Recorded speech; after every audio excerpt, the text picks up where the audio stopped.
بسم اللہ الرحمن الرحیم۔ میں ہوں آپ کا میزبان عمر وقاص۔ آج میں آپ کے سامنے نبی پاک کی ایک بہت ہی پیاری حدیث رکھوں گا۔ ہم سب یہ چاہتے ہیں کہ اللہ تعالیٰ ہمیں دنیا اور آخرت میں نجات عطا فرما دے۔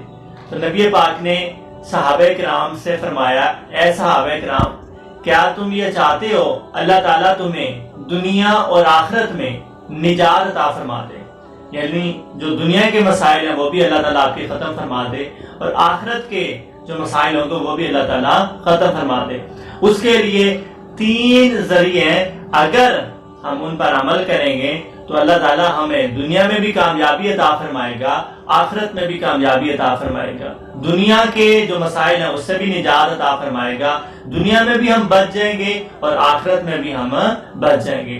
اس میں پہلا یہ پوائنٹ ہے، اگر ہم اپنی زبان کی حفاظت کریں تو زبان کی حفاظت کرنے سے فائدہ یہ ہو جائے گا کہ ہم اکثر گناہ جو ہیں وہ زبان کی وجہ سے کرتے ہیں۔ مثلا کوئی گناہ کا کام کرتے ہیں، کسی کی غیبت کرتے ہیں، چغلی کرتے ہیں، جھوٹ بولتے ہیں، یہ سارے کے سارے گناہ جو ہے ہماری زبان کے ساتھ جڑے ہوئے ہیں۔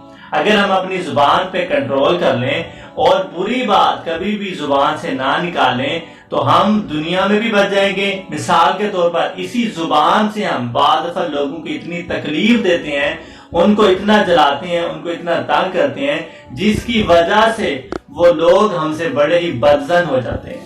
اگر یہی زبان میٹھی زبان ہو تو اس میٹھی زبان سے لوگ ہمارے پاس قریب ہمارے پاس ہو جاتے ہیں، لیکن اگر یہی ہماری زبان کڑوی ہے، اس سے جھوٹ نکل رہا ہو، غیبت نکل رہی ہو، تو لوگ ہم سے متنفر ہوتے جاتے ہیں۔ اس وجہ سے اپنی زبان پہ کنٹرول کر لیں، اس زبان سے کبھی بھی جھوٹ نہ بولیں، غیبت نہ کریں، چغلی نہ کریں، اور اس زبان سے کبھی بھی کسی کا دل نہ توڑیں۔ اگر آپ اس کام پہ کنٹرول کر لیں گے، اپنی زبان کو کنٹرول کر لیں گے، تو آپ دنیا میں بھی بچ جائیں گے اور آخرت میں بھی بچ جائیں گے۔ اسی طریقے سے بعض دفعہ بندہ اپنی زبان سے کوئی ایسا کفریہ کلمہ نکال لیتا ہے جس وجہ سے اس کا ایمان ہی ہاتھ سے نکل جاتا ہے۔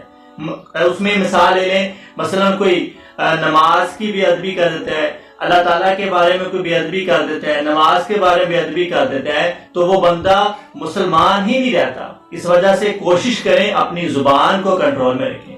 دوسرے نمبر پر نبی پاک نے فرمایا کہ تم بغیر کسی ضرورت کے گھر سے نہ نکلا کرو۔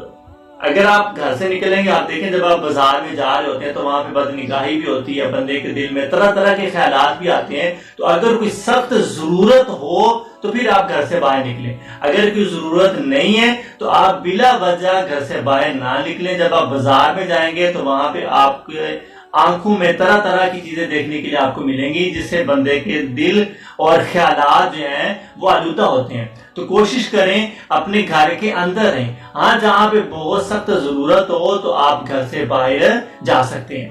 اس کے بعد اگر پھر بھی کبھی کبھار کوئی خطا ہو جائے تو نبی پاک نے فرمایا آپ اللہ کی بارگاہ میں توبہ کر لیں، اپنے اس غلطی کی معافی مانگ لیں، کیونکہ ہم انسان ہیں، ہم سے غلطیاں ہو جاتی ہیں، لیکن اچھا انسان وہ ہوتا ہے جو غلطی ہونے کے بعد اللہ تعالیٰ سے معافی مانگ لیتا ہے۔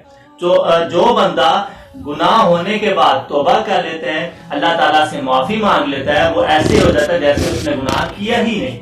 تو اس وجہ سے اگر آپ سے کبھی کوئی غلطی ہو جائے، زبان پہ بھی آپ نے کنٹرول کرنے کی کوشش کی ہے، گھر سے باہر بھی نہیں نکلے، لیکن پھر بھی اگر کوئی غلطی اس کے باوجود بھی ہو جائے تو اللہ تعالیٰ سے آپ معافی مانگ لیں، اللہ تعالیٰ ہماری غلطیوں کو معاف فرما دے گا۔ تو آخر میں دوبارہ میں ایک دفعہ ریپیٹ کر دوں گا، ہماری نجات دنیا و آخرت میں نبی پاک نے فرمایا اگر تم اپنی زبان کو کنٹرول میں کر لو، گھر سے باہر بغیر کوئی سخت ضرورت کے نہ نکلا کرو۔